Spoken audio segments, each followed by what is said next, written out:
Shelby here. The team and I are busy dreaming up the rest of the year, and we want to hear from you, Wild Ideas listeners. We've created a short 5-minute survey that asks a range of questions to get to know you, your adventure style, and the topics you're most interested in.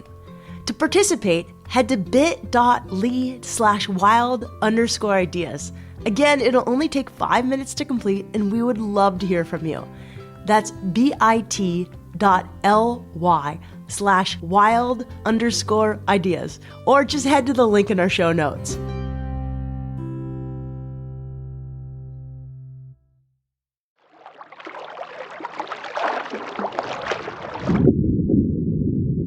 As a photographer, you're always paying a lot of attention to the light and the quality of light and where light's falling. I've never found a more interesting scenario for light than in the kelp forest, just because it's being filtered through the canopy of the kelp, it's being filtered through the water, which changes on a daily basis, the visibility, the color, the clarity, and it's incredible.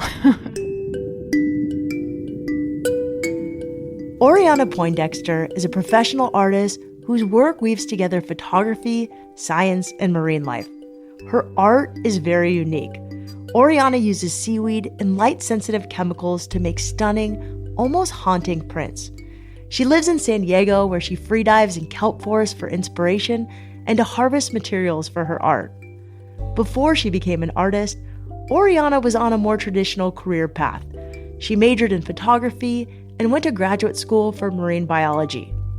Eventually, Oriana was able to marry her passion for art and science into the lifestyle and art career of her dreams.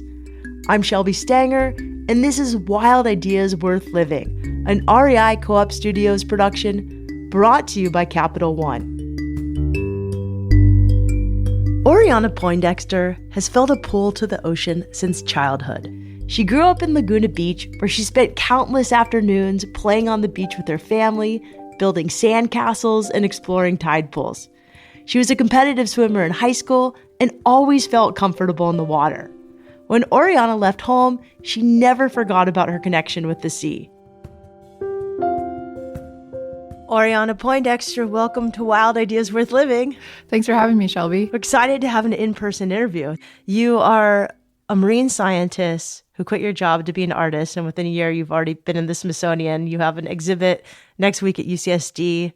How did you develop your love of the ocean, which is what your art is centered around? I was lucky enough to grow up in Laguna Beach. I had parents that really loved taking my sister and I to the beach as kids, so some of my earliest memories are playing in the sand, playing in the tide pools. Was really obsessed with sea anemones as a child. That's so funny. Every kid is obsessed with sea anemones. Yeah, they're really cool. They're so colorful. They're so bizarre, so alien. But yeah, growing up, I didn't have the conception that one could build their life around the ocean.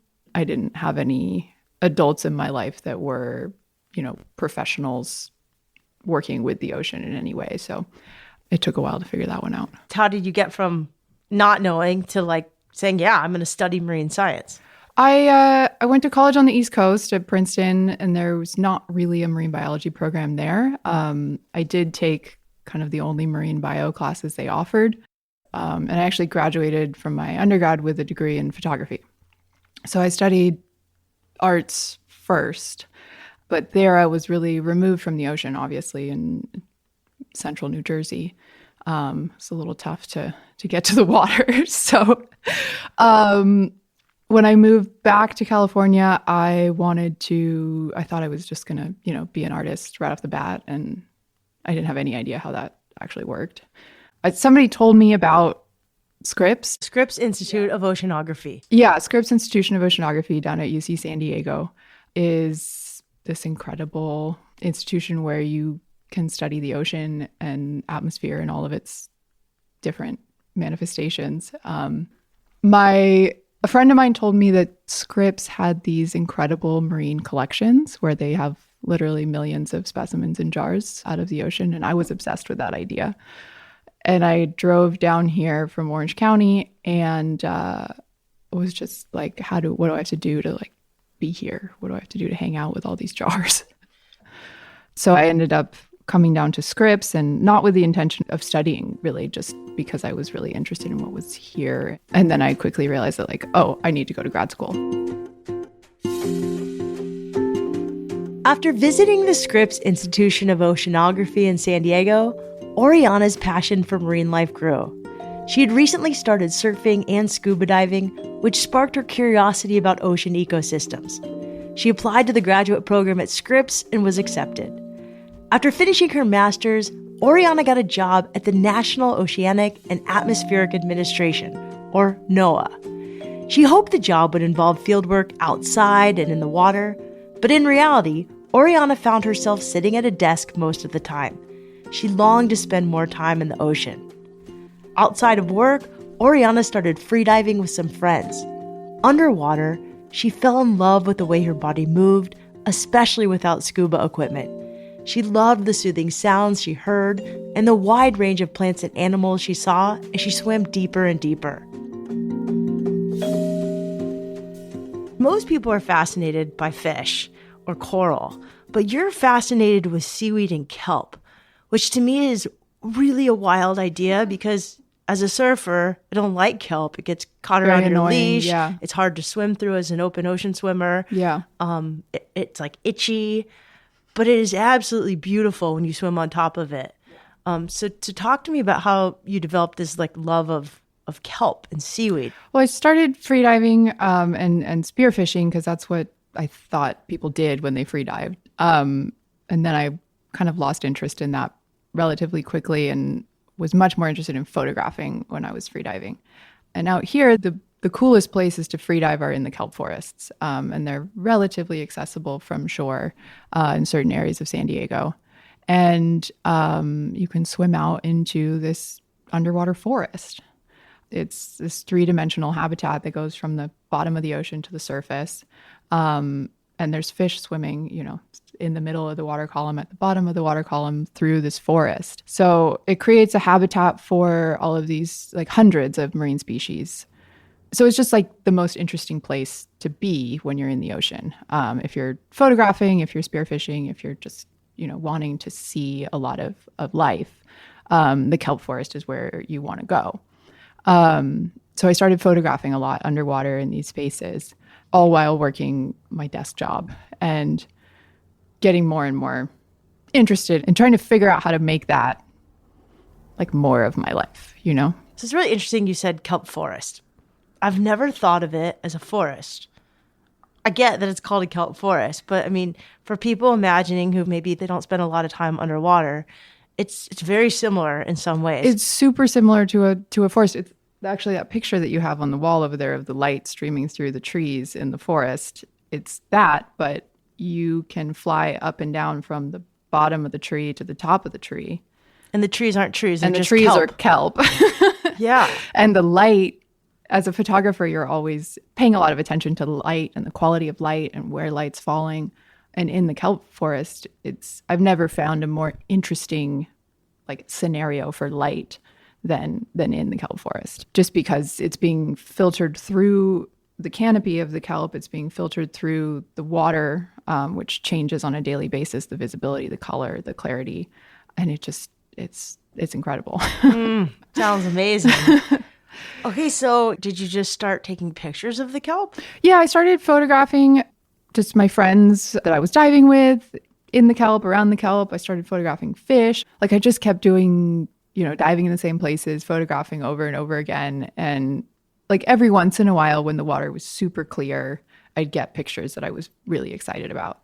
But on a whole, like when the visibility is not great, you just are not going to get a photograph that communicates what I wanted to communicate about that space, which is like the awe that you feel underwater and the way that it makes you feel small in a way that makes you respect the place that you're in. I don't know if that makes sense.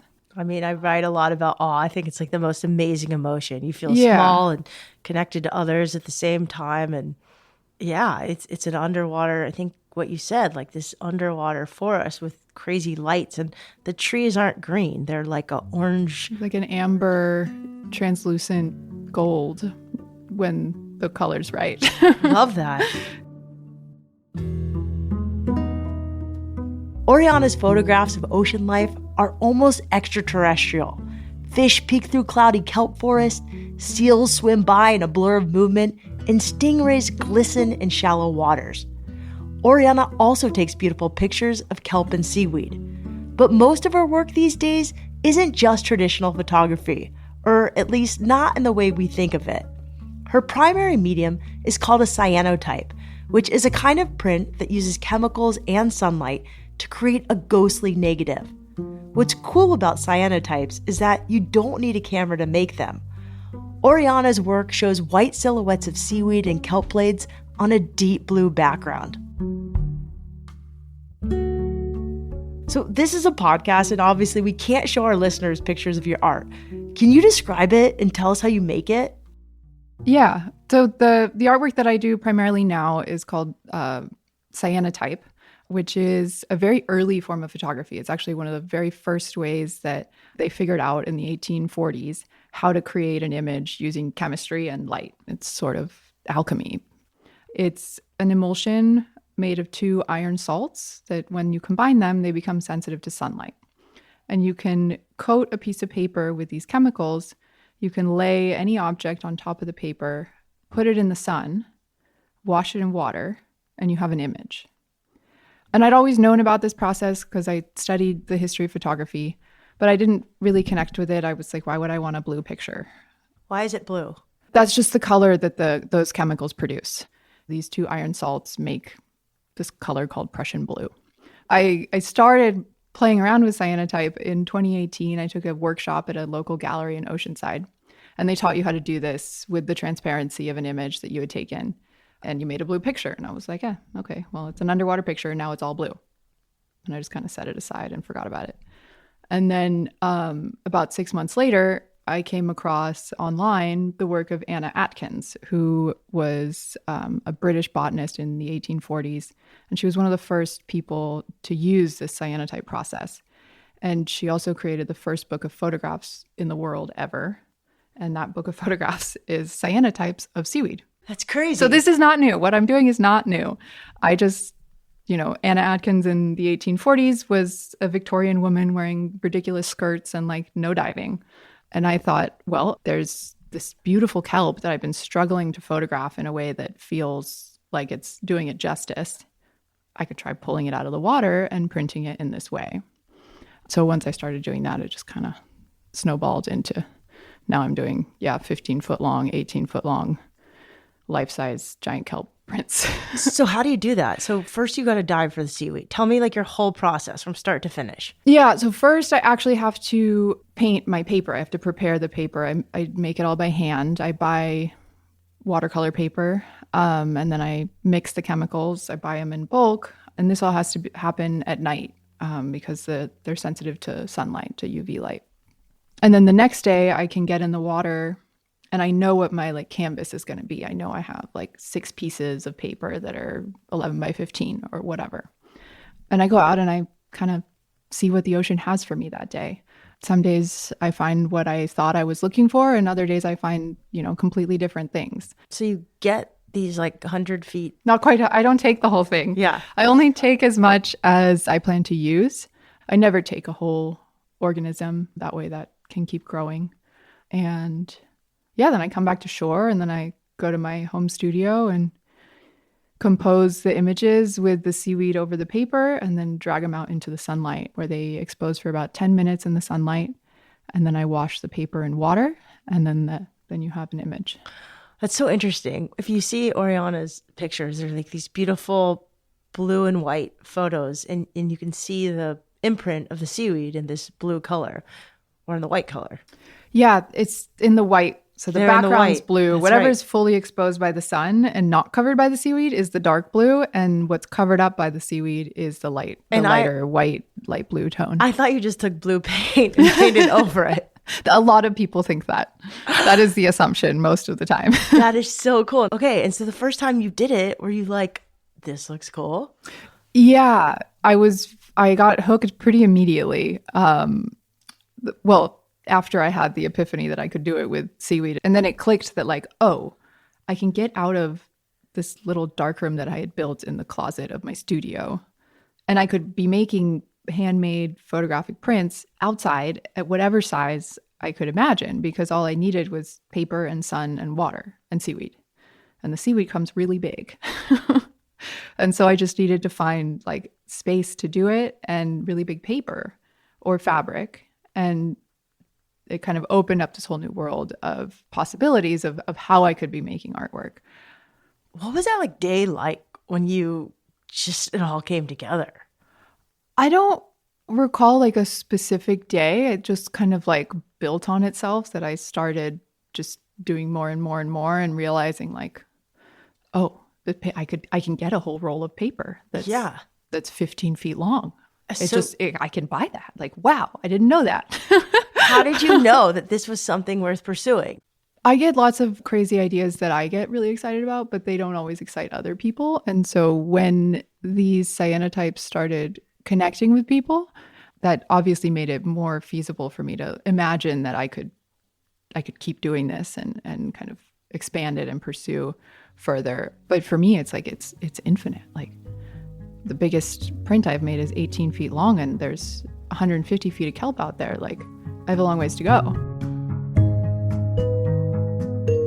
In 2021, Oriana was able to leave her day job to pursue art full-time. Since then, she's had massive success. Her prints have been licensed by an outdoor gear company, Voided. She was written up in the Smithsonian Magazine, and she has exhibited work all over San Diego, including at the Birch Aquarium at Scripps, where she got her degree. When we come back, Oriana talks more about her new career as an artist and how her art has connected her to nature.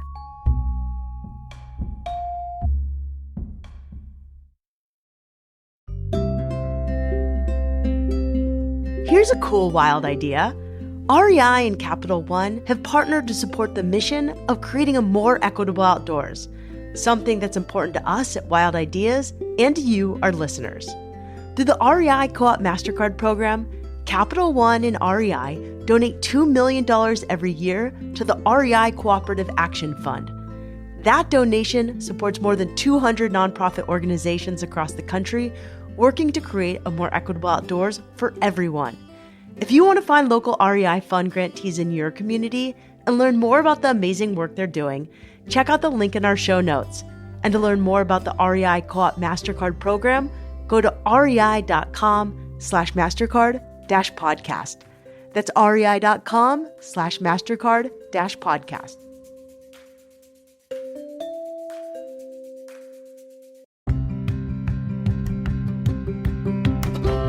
In the same pioneering spirit of our podcast, Teva is all about bringing wild ideas to life.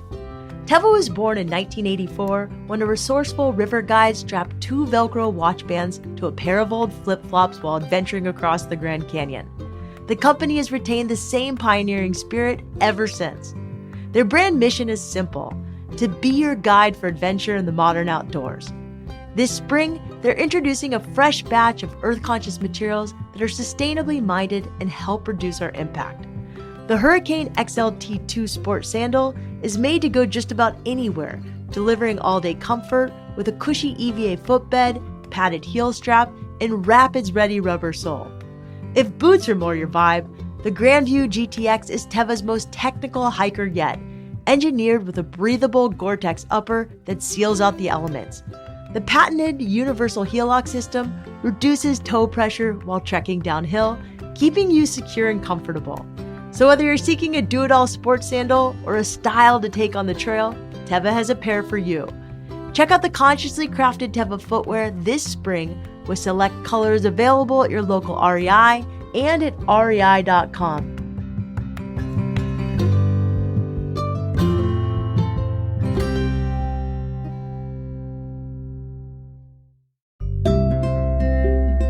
Hey everyone! Last year I had the honor of interviewing Evelyn Escobar, who is the founder of Hike Club, a decolonial women's outdoor collective.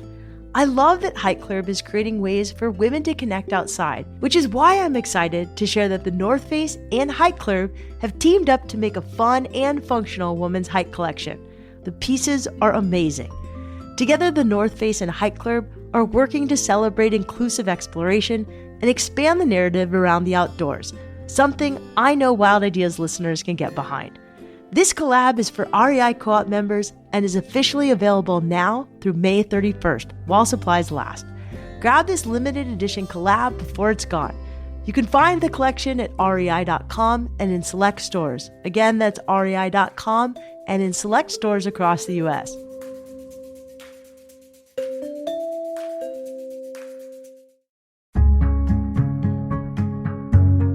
Oriana Poindexter is an underwater photographer. She collects kelp and seaweed to make cyanotypes, an old-school type of photography that uses chemicals and sunlight to create a print without a camera. This medium portrays details that Oriana loves about the ocean, and it turns out that her work resonates with other people too. In 2021, Oriana was able to quit her job as a marine scientist and pursue art full-time. What do you love best about this new career? That I can get in the ocean whenever I feel like it, usually. Not today. What are the biggest challenges? The business aspect of it is really challenging. I just kind of pretend I know what I'm doing and hope it connects. That's kind of how all artists are. Yeah. I think I've just kind of like pulled the feeling that I need to be spending a lot of time and effort on all aspects of this from previous jobs and really from the world of academia. Like, people work really hard and the way they're compensated is not necessarily in line with the amount of effort that they put in. But it's the good ones, they're so obsessed with what they do that they just devote, it's not a 9 to 5, it's a 6 a.m. to 11 p.m. kind of work that they do. And working in that environment for a long time, I just assume that's like if you want to make something you love work, that's the kind of effort that you need to be putting in. And whether that involves, from 6 to 9 a.m. you're in the ocean and then you come home and you're printing or you're making artwork for 6 hours and then you have to do the business end of things. Yeah, I think that's a really important point. I think to make art and make it work, you're not just going surfing and scuba diving and free diving and then printing some pictures. Like, you're pretty full on right now. Yeah, it's a lot of work on the back end that doesn't get seen, that doesn't get, and a lot of that work doesn't pan out. Like, I send so many emails that are never responded to, pitching ideas in a million places, and one or two of them gets picked up, and then that's amazing.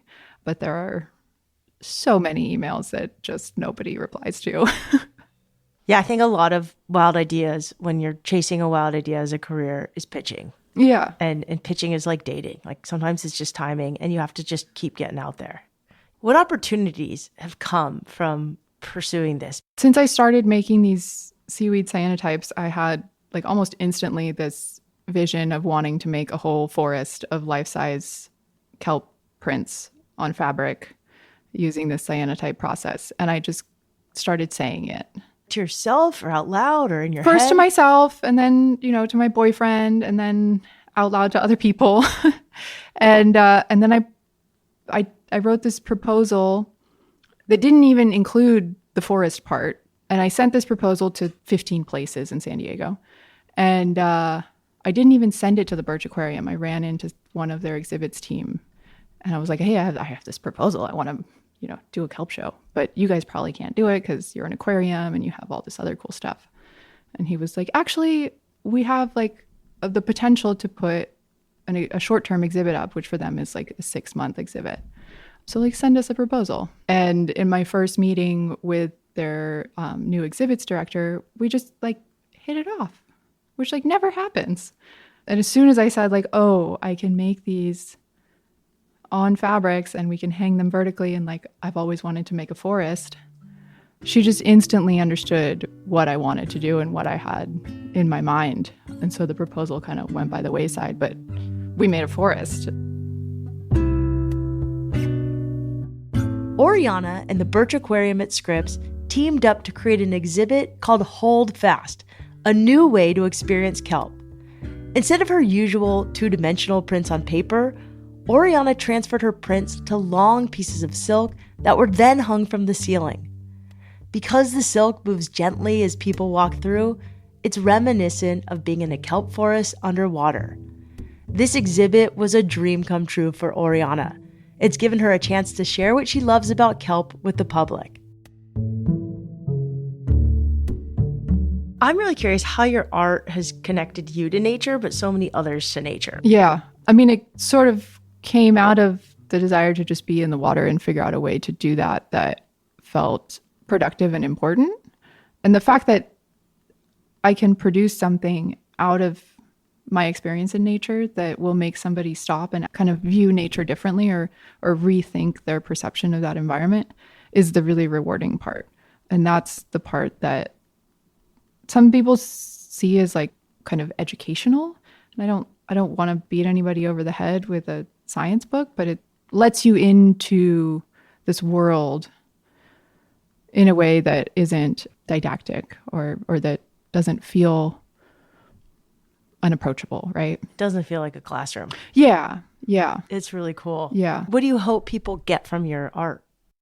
I want them to get excited about the ocean and just kind of stop in their tracks and be like, I thought seaweed was this gross, stinky pile of stuff that gets in my way on the beach. But in fact, when it's alive and doing its thing, it's this incredibly beautiful organism. And then that it's this portal into understanding the environment.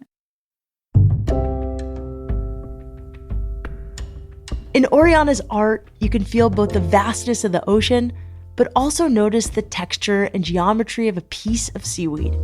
It makes you feel big and small at the same time. If you have a chance to see Oriana's work in person, you absolutely should. Her kelp forest is on display at the Birch Aquarium in San Diego until Labor Day of 2024. And of course, you can also see her work and follow her latest adventures on Instagram at Poindexter. That's Opoindex.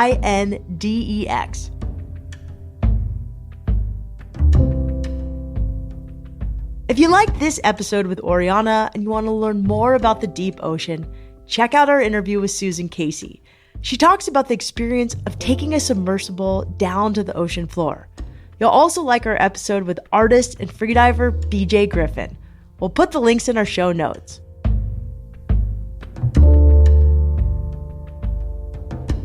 Wild Ideas Worth Living is part of the REI Podcast Network. It's hosted by me, Shelby Stanger, produced by Annie Fassler, Sylvia Thomas, and Sam Piers-Nitzberg of Puddle Creative. Our senior producers are Jenny Barber and Hannah Boyd. Our executive producers are Paolo Motola and Joe Crosby. As always, we love it when you follow the show, take time to rate it, and write a review wherever you listen. And remember, some of the best adventures happen when you follow your wildest ideas.